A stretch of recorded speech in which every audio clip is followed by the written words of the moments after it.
Let's be honest, we don't know anything about our elected officials. They're hidden behind curated social media profiles and press releases to the point that they often seem barely human.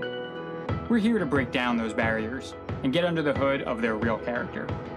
Our guests today are Sara Sooy and Shanel Robinson. My name is Scott Salmon, and this is Politically Driven. Let's say you guys win the lottery, okay? Let's say $500 million. All right, you pay your taxes, you do all the usual things, you buy your family, I don't know, a house or whatever, you buy your significant other some sort of present, you give money to charity, all those things. I wonder what the first thing is that you guys buy for yourselves, just for you. Sarah, what do you think? Real estate. Real estate? Even more real estate. That's what you're buying. You're buying yourself an investment. You're not going to buy yourself a boat or something first. I love a good investment. Okay. So. Buy a round trip ticket to travel somewhere in Europe. That's a good one. Yeah. Have you been to Europe before? Yes, I have. Where? Switzerland, Germany.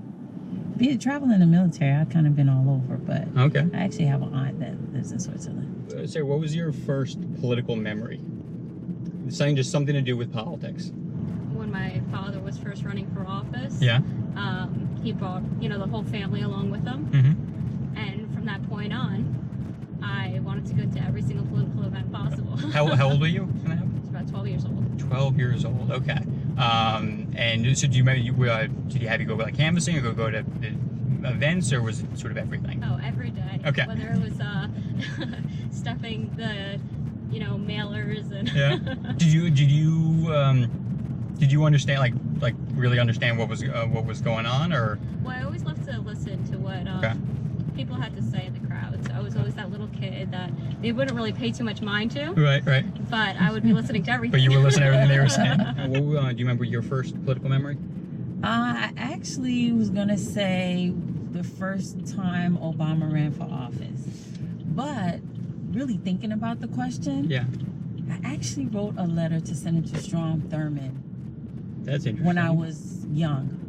My parents had divorced, and my mother was working 2 jobs, going to school part-time. And I just remember, because I was a latchkey kid, Mm-hmm. doing more for single parents, Okay. like child care or activities for latchkey kids. So I really have to say I pinpointed back to that time, during that time when I was in elementary school. Was he was West Virginia, right? South Carolina. South Carolina. Yeah. Is that where you grew up?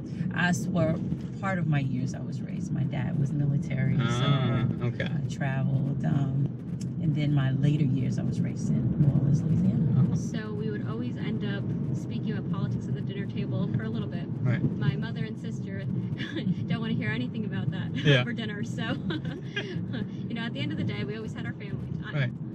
But, I became very close with my father, Mm-hmm. and we ended up going to just about every event together. Mm-hmm. So, When I think about what really piqued my interest as an adult Mm-hmm. was the first term that President Obama ran for office. I was taking some courses at Rutgers, Mm-hmm. my degree, labor studies and employee relations, and with a concentration in diversity. And I was taking an OSHA class, and it just really got under my skin that big corporations and people with deep pockets could actually get away with things that negatively impact the quality of people's lives, Mm-hmm. such as paying a fine versus fixing the problem, or investing in money and changing equipment, or changing their policies or procedures. It was just easy for them to pay a fine, even if it was at the expense of someone's life being lost. what really brought me to getting more involved into politics was my passion for the community. Mm-hmm. So growing up, I used to volunteer at the Bernardsville Senior Center every day during the summer. So from that point on, you end up speaking to, all different parts of the community. Right. And you realize how much these services can benefit these people, because at a certain point in your life too, not everyone has a family to fall back on. Mm-hmm. So it's great that, we have these social services that will protect these individuals and assist them in any manner. So I became, very active in college, and then I ran for office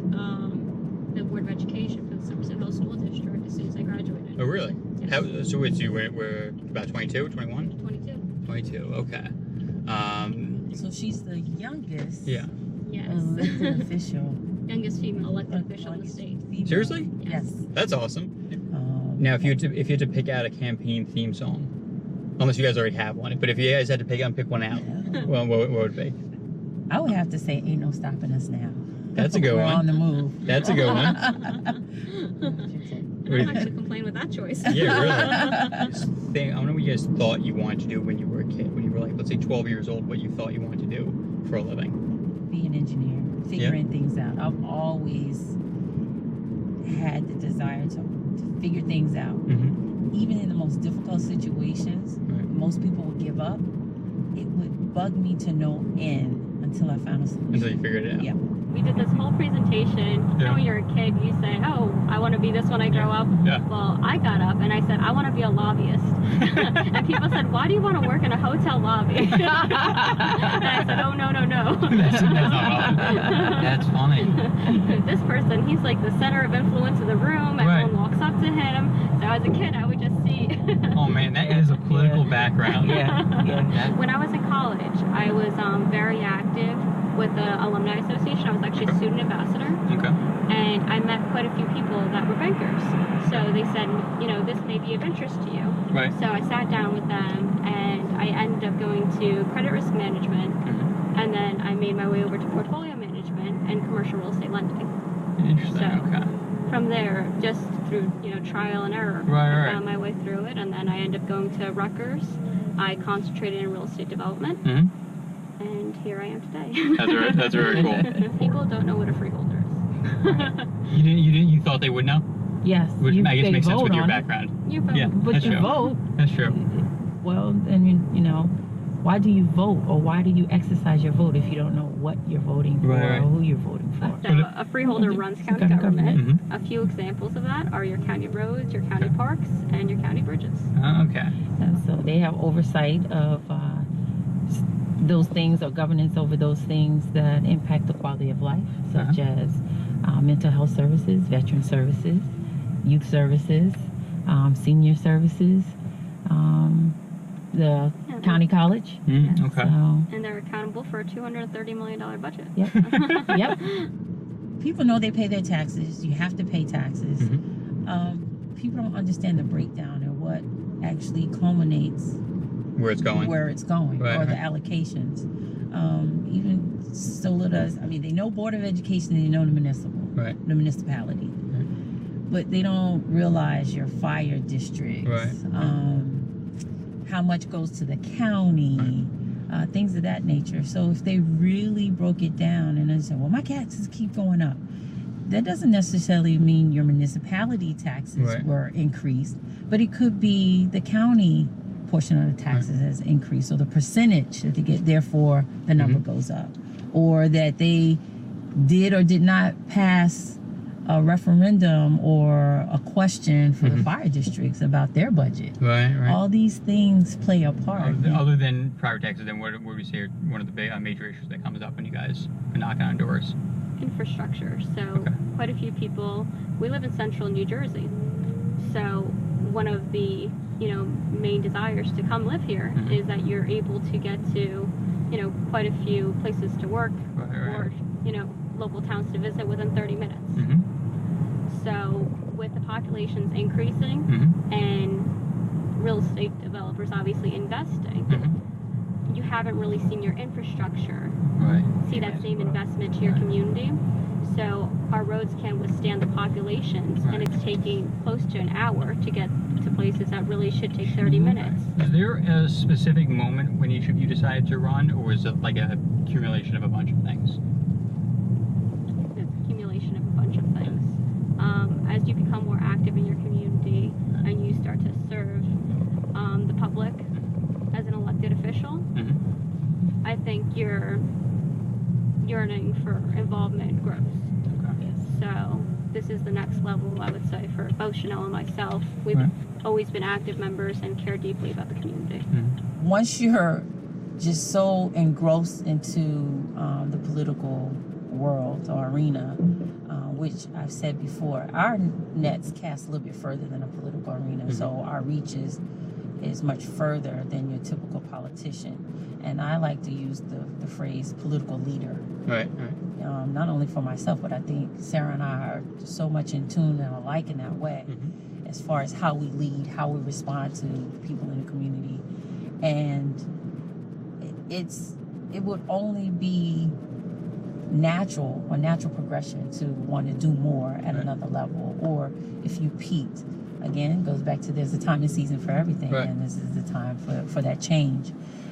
For me, when I ran the first time last year, I saw where I could bring my professional experience and my customer service at a level of government where it has never been seen before. And then for my decision to run this time was the night of the election. Okay. With the results, and I said, you know what? Less than 1,500 votes. Why wouldn't I do it again? Right. I've been told that your dad, someone in your family has been hit by lightning twice. I want to know everything about this. Is my father, my biological father, has been struck by lightning 3 times in his life. He will be 71 this year.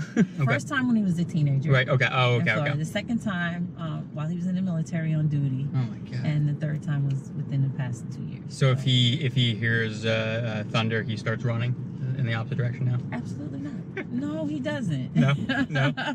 Tell me what your favorite thing is about the other person. So, Sarah, you tell me your favorite thing about Shanel, and Shanel, you tell me your favorite thing about Sarah. Where do I start? Yeah, where do I start?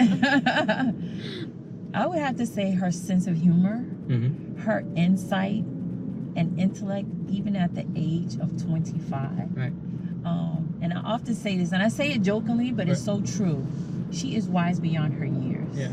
Chanel's a pleasure to be around and campaign with. We're always laughing on the campaign trail and having a good time. And she's got such a great heart too. She has, her head and the heart in the right place. And, that's not only great as your elected official, but it's great as a friend. So. And we're both passionate about what we're doing and the issues that are at hand. And the one thing I would have to say, in addition to that, is one question that sometimes bugs me is when people, what is your platform?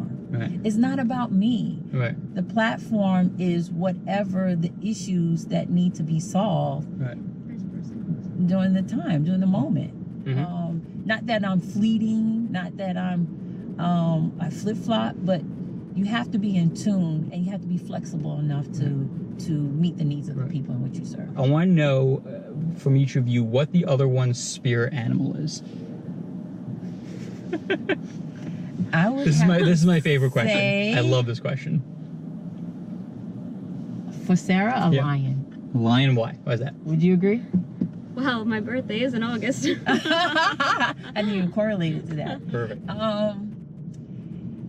So majestic and respectful, how she carries herself, her demeanor, but yet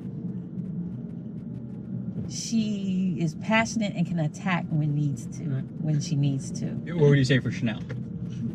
It's funny you're going to say that because I was going to say a lion too.